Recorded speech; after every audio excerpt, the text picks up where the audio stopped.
Copeland Woodruff's reworked version of Leonard Bernstein's Mass still looks at the original topics of faith and doubt.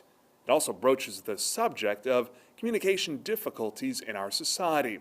To help accomplish this, he made one of the main characters in the opera deaf. We looked at the piece and we thought that this would be a worthwhile thing to do, to try to open up a mainly auditory art form to the deaf community and introduce our hearing community to the deaf community and what their struggles have been and what their culture is. Once the decision was made to make one of the main characters deaf, Copeland then needed an actor to play the part. Through various connections, he found Robert Schleifer, an actor out of Chicago who is deaf himself.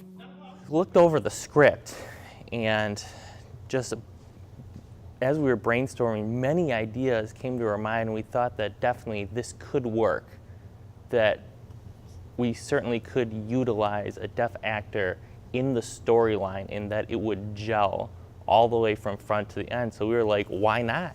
Why not have me involved in this performance? I don't know, no, no, no. I don't know.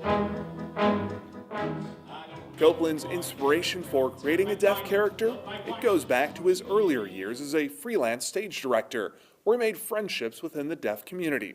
Since those days, he set a goal to make opera and theater with music accessible to those who can't hear it.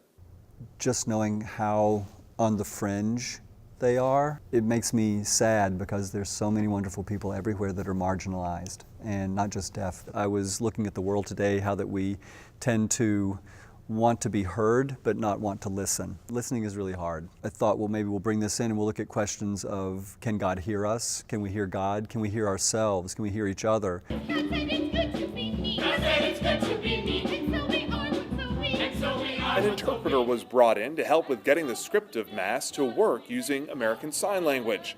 Another challenge was getting the student actors on the same page as Robert. The students are picking up ASL and working with Robert and picking up signs and trying to find a way to communicate. That's one thing really wonderful about Lawrence University is the students are so curious and so fearless in a lot of ways that they'll just jump right in. The students were able to learn more than just sign language from Robert.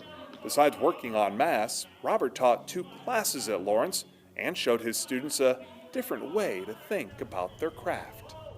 In so focusing on auditory cues, they've lost focus of the whole body. So I've been teaching them about the body in movement, and I think that they've benefited from me, at least I hope they have. Copeland's experimentation with Mass is reflective of both his desire and the students' desire at Lawrence University to ask questions and to seek answers. This piece doesn't really have a traditional story narrative underneath it, so you're playing with it every time that you pick it up. This has been an exceptional experience just because of the nature of opera. To have a deaf actor in an opera, somebody who can't hear the music. I want to ask more questions than I find answers. I want to give the audience more questions than answers.